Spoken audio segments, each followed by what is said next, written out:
Good afternoon. Thanks for joining us across the fence. I'm Fran Stoddard. The emerald ash borer, or EAB, is a tiny insect that's creating a big problem in Vermont forests. EAB was first detected in Vermont in 2018. Attempts to eradicate EAB in other parts of the country have generally proved unsuccessful. And once an infestation starts, it's a question of slowing the spread, not stopping it. The week of September 12th through the 19th is Emerald Ash Borer Awareness Week. To learn more about this pesky pest and what everyone can do to protect and preserve ash trees, we spoke with Josh Hallman, a licensed forester with the Vermont Department of Forests, Parks, and Recreation. We have 3 species of ash in Vermont. We have green ash, white ash, and black ash. And what these insects do is they capitalize on the presence of ash. They prefer stressed trees, but they can attack any kind of ash trees that are around.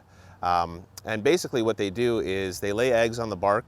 Those eggs hatch and the larvae burrow into the tree. As they're doing this, they're eating much of the material in the tree and effectively girdling the tree by traveling throughout and finding food. And so when you peel the bark in these trees where those insects have been, you'll see these S-shaped galleries where they've traveled. And that activity, when you have high levels of the larvae in the tree, can actually kill trees.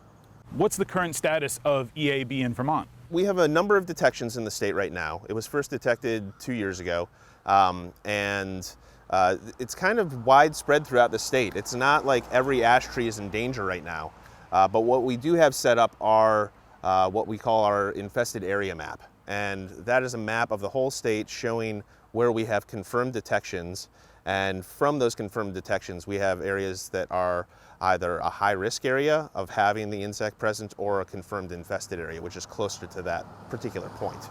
This isn't to say that there's any particular area in Vermont that's safe from this pest. This pest, is distributed largely from the transport of firewood and wood products. It can fly about 1 mile to 2 miles per season, and that would be the natural spread. But as has been seen nationwide, this does spread far more rapidly than that and more widespread than that. So we have volunteers working throughout the state monitoring purple traps that you see up in the trees, looking for emerald ash borer in those traps. We have state staff that are all looking for signs and symptoms, responding to requests for inspections. So we have a lot of eyes looking for this insect throughout the state. How do we identify an ash tree, Josh?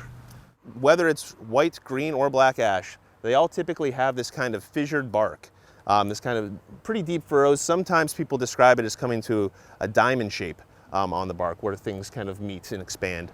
Right now we're fortunate enough to have leaves. It won't be that way in a few months, but the leaves are a compound leaf, so there's a stalk and then a number of leaflets coming off that. They're opposite as well, so where these branch off from stems, they go directly opposite one another instead of being staggered. And so that's another identifying feature of these. How do we know if an ash tree has EAB? One of the best indicators for the presence of emerald ash borer is also the presence of woodpeckers. They actually can detect these larvae and they peck away at the top there. And you'll see the color of the bark. It's actually kind of like this here, if you can pick that up. This is not emerald ash borer or woodpecker damage, but it's taken away the rough stuff and leaves this kind of smooth patch. At the tops of the trees, where the woodpeckers may be pecking and causing some what looks like damage, they're actually eating the EAB larvae, and that leaves behind kind of a smooth, almost blonde patch in the crown. And so that's one of our great indicator tools in the leafless season, is looking for those blonding patches in trees. In addition to looking for that woodpecker blonding, you can also look for dieback in the trees if the crowns look really bad, especially if they have woodpecker flecking as well. That's another symptom. In addition to that, they're harder to see, but these insects, as they emerge from the tree, they leave a D-shaped exit hole. What do you want people to take away from EAB Awareness Week? One of the key points of Emerald Ash Borer Awareness Week is to make sure folks understand what to look for in trees that may be affected. So looking for dieback and crowns, looking for woodpecker flecking, that kind of thing is really helpful for us in detecting where new infestations are popping up. But similarly, I think it's really important for people to refer to the slow the spread recommendations that we have on vtinvasives.org. Those are recommendations to show how everyone from landowners to forest managers to business can help mitigate the spread of this insect throughout the state based on their location. Learning about the resources that we have available and learning how to educate themselves on how to identify emerald ash borer. To learn more about what you can do to slow the spread of the emerald ash borer, visit vtinvasives.org. There you'll find contact information if you think you have detected EAB damage, as well as other resources to help slow the spread of this invasive intruder in the Green Mountains and beyond. From the forests, we head for the fields. Vermont farmers have been under pressure to reduce the amount of phosphorus coming off their land. Often it's dairy farmers who shoulder much of the blame, but of course they're not the only farmers who use nutrients to fertilize crops. Vegetable farmers are also required to follow state and federal regulations to reduce phosphorus and other nutrients from entering waterways. A couple of years ago, we went to a nutrient management workshop specifically for vegetable farmers and filed this report. So what are we looking at here? We are looking at a bucket of chicken poop, except it's dehydrated and stabilized, so it's not. Jake Mendel and his partner Taylor Hutchison own Footprint Farm in Starksboro. We are in our 6th season right now. It's about a 5-acre farm, but we just have an 1.5 acres or so in production each year. The small-scale diversified vegetable farm is on land that was a hayfield. Unlike a lot of folks who are having issues with really high phosphorus levels, we have low levels of most things, and so our kind of have a blank slate, which is nice, but it also means that we have to add a lot to build our soil up. Across the Fence first caught up with Mendel over the winter when he was attending a nutrient management workshop for vegetable farmers. Regardless of if you're small, medium, large, certified, not certified, all farms have to follow many of the same rules. We're going over some soil science basics, but also just simple calculations to help people figure out how to improve yields on their crops, save money on unnecessary fertilizer, and perhaps most relevant to this time in our state is to comply with the new required agricultural practices. Becky Madden is a vegetable nutrient management specialist for University of Vermont Extension, one of the sponsors of the workshop. Those new required agricultural practices, or RAPs, that she's talking about will affect small farmers, some of whom were not aware that changes were coming. So it's caught a lot of vegetable growers off guard because they also have thought it only applies to dairy, and in fact it applies to all farms. For vegetable farms, anybody over 4 acres or $2,000 of gross annual adjusted gross income is required to comply.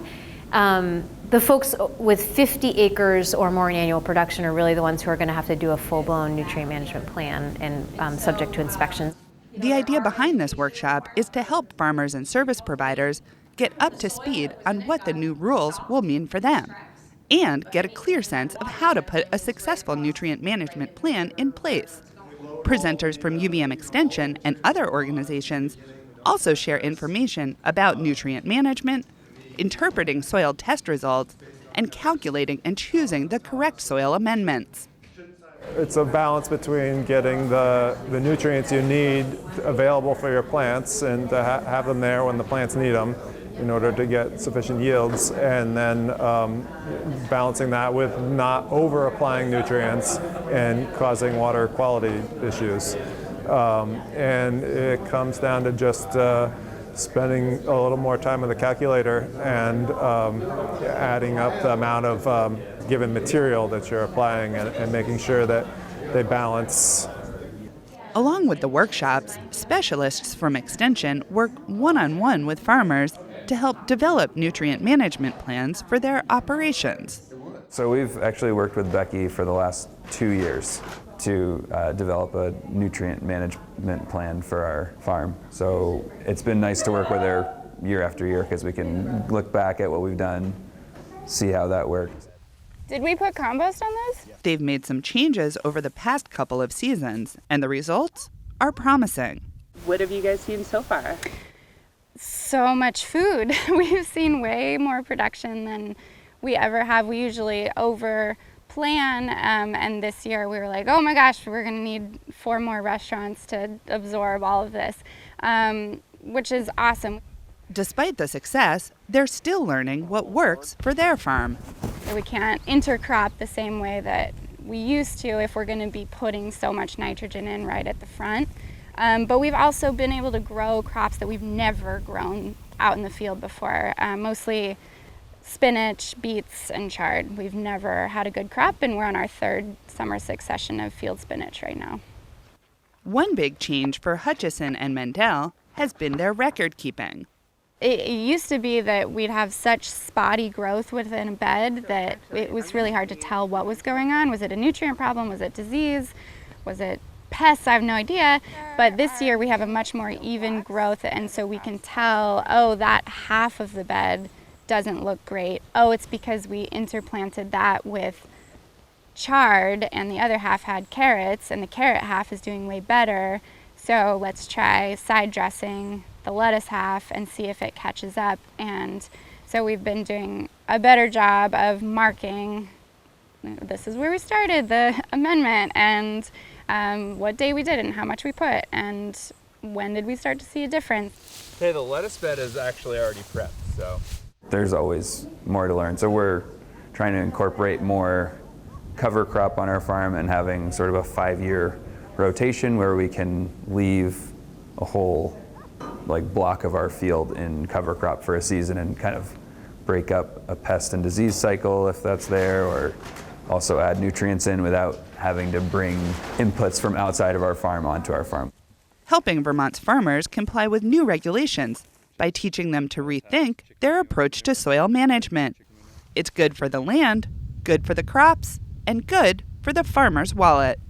In Starksboro, I'm Rebecca Gollin with Across the Fence. Thank you, Rebecca.